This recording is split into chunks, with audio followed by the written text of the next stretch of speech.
যে আমাদের খুব শিক্ষিত জাতির নেতৃত্ব যারা দিচ্ছেন তারা যখন জাতিকে সামনে নিয়ে কোনো কথা জাতির উপর চাপিয়ে দিয়ে বলেন যে পিয়ার পদ্ধতি এই জাতি বুঝে না। যেই শিক্ষা প্রতিষ্ঠানগুলোতে এখনো ফ্যাসিস্টদেরকে দোসরদেরকে সরিয়ে কমিটিগুলো পুনর্গঠন করা সম্ভব হয় নাই, সেই শিক্ষকদেরকে বাদ দিয়ে আপনি কি করে একটা সুষ্ঠু নির্বাচন করবেন? জোর শিক্ষিত গোষ্ঠী তারাই আমরা বক্তৃতা করছি, আমার কথা না শুনলে টিউনও থাকতে পারবেন না, আমার কথা না শুনলে ওসি থাকতে পারবেন না, এলাকা ছাড়তে হবে, আমার কথা না শুনলে আপনি ডিসিগিরি করতে পারবেন না, আমার কথা না শুনলে আমার লোককে না ছাড়লে থানা ভাঙচুর করে ফেলবে, আপনারা কিছুই করতে পারবেন না। কিছু করা যাচ্ছে না। 100 জন লোককে ধরেন, তাদেরকে জিজ্ঞেস করেন যে ভাই এখন কি নির্বাচন, বিচার, সংস্কার কোনটা দরকার? আপনি 100 জন লোকের মধ্যে থেকে যেইটা আপনার পছন্দ হয় আপনি খুব সিম্পলি দল মতের ঊর্ধ্বে উঠে ওই 100 জন লোককে জিজ্ঞেস করেন। ওই 100 জন লোকের অন্তত 70 জন লোক যদি এটা না বলে যে আমাদের এখন দরকার নির্বাচনের চেয়ে বিচার এবং সংস্কার, এটা যদি না বলে তাহলে আমাদের কথা আমরা শুধু প্রত্যাহার করব না, যা শাস্তি দেবে এই জাতি আমরা তা মাথা পেতে নেব। সম্মানিত শিক্ষকবৃন্দ, আমরা ছাত্র জীবনে একটা সেন্টেন্স মুখস্থ করেছি, শিক্ষা জাতির মেরুদণ্ড। বিশ্ববিদ্যালয়ে পড়াকালীন সময় শিক্ষকরা আমাদেরকে বলছিলেন এটা একটু কারেকশন করতে হবে। তা আমরা বলতাম যে স্যার এটা তো কারেকশন করেই ঠিক করা হয়েছে। বলছেন এটা কারেকশন লাগবে। কারেকশন লাগবে এই কারণে যে শিক্ষায় শিক্ষিত জাতিই হচ্ছে এরকম যে এখন আধুনিক বিশ্ব স্লোগান তুলেছে, আওয়ার নলেজ ব্রিংস আস নিয়ারার টু ইগনোরেন্স। শিক্ষাই আমাদেরকে অজ্ঞতার দিকে নিচ্ছে, hour ignorance brings us নিয়ারার to death. এই কুশিক্ষা বা অশিক্ষা আমাদেরকে মৃত্যুর দিকে ঠেলে দিচ্ছে। সে কারণে শিক্ষাই জাতির মেরুদণ্ড, এটার সাথে যোগ করতে হবে আদর্শ শিক্ষাই জাতির মেরুদণ্ড। না থাকার কারণে যা হচ্ছে, না থাকার কারণে আমরা এখন পিয়ার পদ্ধতি বুঝতে পারি না, আমি বুঝতে পারি না, সেটা জাতির উপরে চাপিয়ে দিচ্ছে। এটা আরেকটা শিক্ষার পরে অত্যাচার। আরে ভাই আমি বুঝতে পারি না, সেটা তো আমার সীমাবদ্ধতা। আমি সেটা কেন বুঝবো, আমি কেন বলবো? আমি এখানের সেমিনার সম্পর্কে, আলোচনা সভা সম্পর্কে যদি আমার জানা না থাকে, আমি যদি বলি যে এটা এখানকার লোকেরা আসলে জানে না, সুতরাং এই ব্যাপারটা আমাদের আলোচনা করার দরকার নেই, আমি খুব অবাক হই যে আমাদের খুব শিক্ষিত জাতির নেতৃত্ব যারা দিচ্ছেন তারা যখন জাতিকে সামনে নিয়ে কোনো কথা জাতির উপর চাপিয়ে দিয়ে বলেন যে পিয়ার পদ্ধতি এই জাতি বুঝে না, তখন আসলে শুধু জাতিকে অবমূল্যায়ন বা তাদেরকে অন্যায়ভাবে তাদেরকে জুলুম করা হয় না, গোটা শিক্ষা ব্যবস্থাটাকে প্রশ্নবিদ্ধ করে তোলা হয়। দ্বিতীয় কথা হচ্ছে, আমি এই প্রসঙ্গগুলো এই জন্য বলছি, দেখেন আমরা স্থানীয় সরকার নির্বাচনের কথা বলি, কেউ কেউ মনে করেন যে এই স্থানীয় সরকার নির্বাচন বলার মধ্য দিয়ে আমরা নাকি নির্বাচনকে প্রলম্বিত করার একটা ষড়যন্ত্র কেউ কেউ এর মধ্যে দেখেন বা গন্ধ এর মধ্যে খোঁজেন। এই স্থানীয় সরকার নির্বাচন না চেয়ে আপনি যে আবার আমাদের সমস্ত নাগরিক সুবিধাগুলো বন্ধ করে রাখার এক বোকার স্বর্গে বাস করছেন, এ কারণে গোটা জনগণের একটা বড় অংশ বলছে প্রলম্বিত করার পরিবর্তে কেউ টেনে হিস্ট্রে নির্বাচনকে ত্বরান্বিত করার ষড়যন্ত্র করছে। আপনি এখন, আমি প্রায় বলি, এই এখানে বাদ দেন, যদি এখানে মনে করেন এখানে মোটিভেটেড কিছু লোক আছে, এখানে ইন্টেনশনেড কিছু লোক আছে, চলেন রাস্তায় বের হন, এটার জন্য কোনো বড় গবেষণার দরকার, এটার জন্য গণভোটও লাগবে না। কারণ কি? এটার জন্য কারণ তো আছে ভাই, এটার জন্য তো কারণ আছে।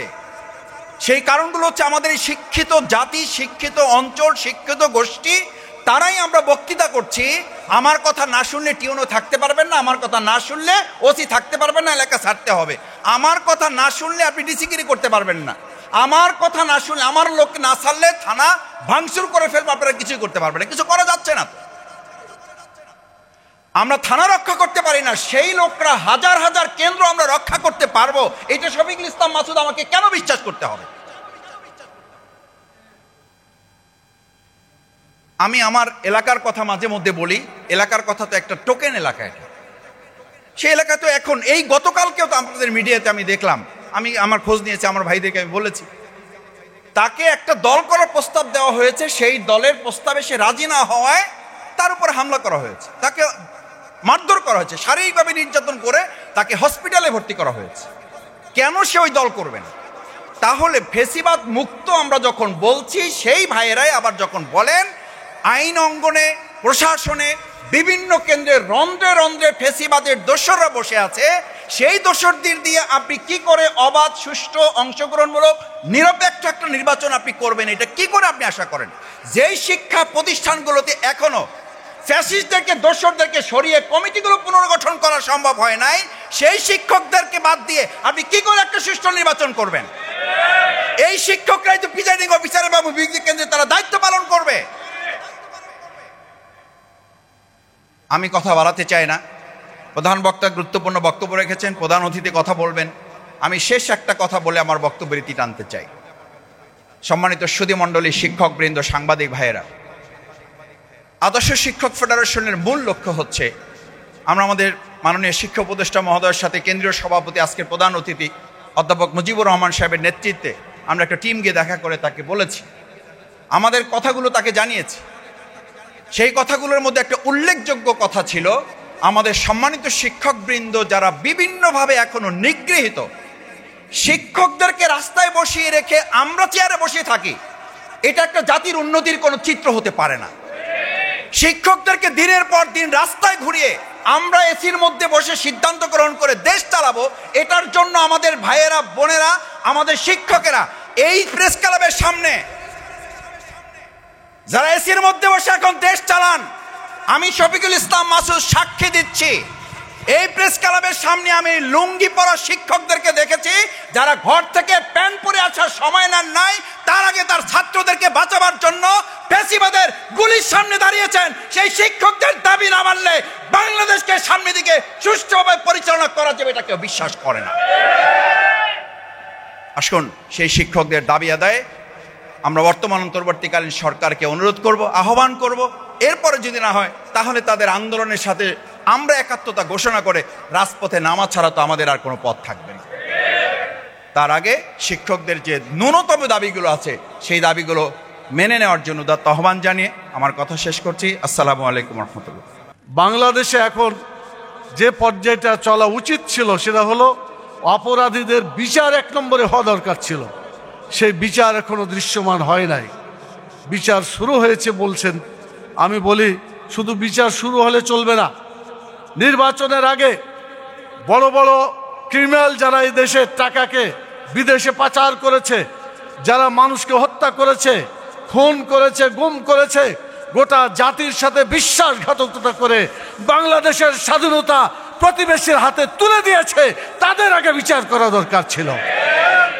কিন্তু অনেকে আছে এই বিচারের দিকে খেয়াল নাই, তারা চায় যে যেমন তেমন করে নির্বাচন হয়ে তারা ক্ষমতায় যেতে পারলেই হয়।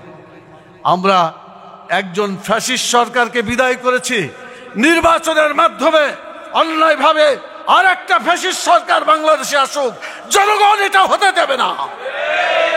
আমরা নির্বাচন ব্যবস্থাকে সুন্দর করার জন্য বলেছিলাম যে আগে সংস্কার হোক, আগে বিচার হোক।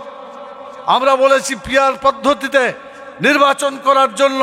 আমরা বলেছি প্রবাসী লোকদের যারা আছে, রেমিটেন্স যোদ্ধা যারা বাংলাদেশে কোটি কোটি ডলার আমাদের দেশে দিয়ে আসছে, সেই রেমিটেন্স যোদ্ধাদের এখনো তাদেরকে ভোটার করা হয় নাই। আমরা বলছি তাদের ভোটার করতে হবে। সেই প্রক্রিয়া করার জন্য যে সময়টুকু লাগে তার দিতে হবে। নির্বাচন রমজানের আগে হোক, কোনো আপত্তি নাই, কিন্তু অবশ্যই জনগণ যে দাবি করেছে এই দাবি পূরণের পরেই নির্বাচন হতে হবে, অন্যথায় বাংলাদেশের নির্বাচন সুষ্ঠু হতে পারে না। আজকে ওয়ার্ডে যান, ইউনিয়নে যান, উপজেলায় যান, বিভিন্ন জেলা পর্যায়ে যান, সেখানে কিন্তু নির্বাচিত প্রতিনিধি নাই। আপনারা জানেন নির্বাচিত প্রতিনিধি সেখানে নাই।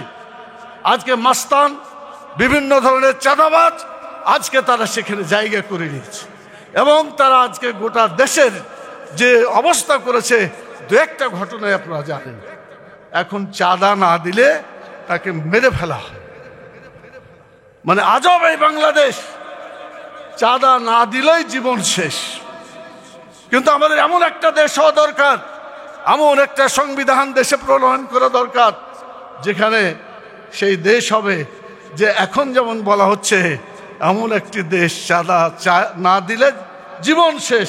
তখন এমন অবস্থা হতে হবে যে এই দেশ চাঁদা চাইলেই তার জীবন শেষ।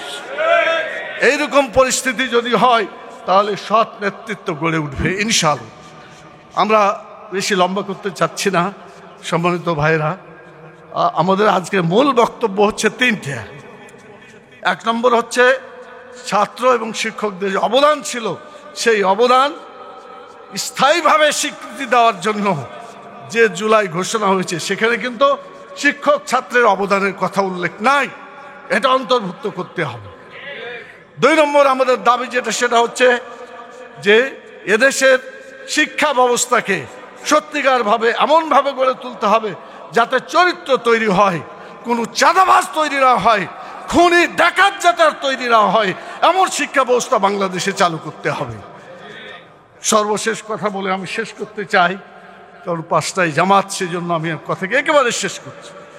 আগামী নির্বাচনটা যখন হতে যাচ্ছে, আজকে আপনারা যারা এখানে উপস্থিত আছেন আপনারা সাক্ষী, আমাদের সেক্রেটারি জেনারেল বলে গেছেন, সেটা হলো জুলাই ঘোষণা হয়েছে। এই জুলাই ঘোষণার মধ্যে এটা একটা অসম্পূর্ণতা আছে, যেগুলা বাদ চলে গেছে সেগুলোকে অন্তর্ভুক্ত করতে হবে। যদি অন্তর্ভুক্ত হয় তাহলে জুলাই বিপ্লবের, জুলাই অভ্যুত্থানের যে চেতনা, সেই চেতনা আমরা জাতির কাছে উপস্থাপন করতে পারবো ইনশাআল্লাহ। তো আপনাদের কাছে আমি ধন্যবাদ জানাই। আজকে আদর্শ শিক্ষক ফেডারেশন আমাদের কাছে সুন্দরভাবে একটা আয়োজনের ব্যবস্থা করেছে, তাদেরকে ধন্যবাদ জানাই এবং সম্মানিত সাংবাদিক বন্ধুগণকে ধন্যবাদ জানাই। তাদের মাধ্যমে আমাদের এই কথাগুলো সত্যিকারভাবে সকল মানুষের কাছে যাবে, আন্তর্জাতিক বিশ্বে যাবে। আমি শেষ কথা বলতে চাই, বাংলাদেশে অধিকাংশ মানুষ যাদের ঈমান আকীদা বিশ্বাস করে দুনিয়া এবং আখেরাত কল্যাণের জন্য, আমাদের শিক্ষা ব্যবস্থা আখেরাতের কোনো চিন্তা চেতনা নাই, আখেরাতের চিন্তাবিহীন যে শিক্ষা ব্যবস্থা, এই শিক্ষা ব্যবস্থা বাতিল করে এমন একটা শিক্ষা ব্যবস্থা গড়ে তুলতে হবে দুনিয়াতেও কল্যাণ হবে, আখেরাতেও কল্যাণ হবে, দুনিয়াতেও শান্তি পাবে, মরার পরে আমরা আখেরাতে শান্তি পাবো, জান্নাতে যেতে পারবো, এমন শিক্ষা ব্যবস্থা গড়ে তোলার আহ্বান জানিয়ে আপনারা সকলকে ধন্যবাদ জানিয়ে আমার কথা এখানেই শেষ করছি। আসসালামু আলাইকুম ওয়া রাহমাতুল্লাহি ওয়া বারাকাতুহু।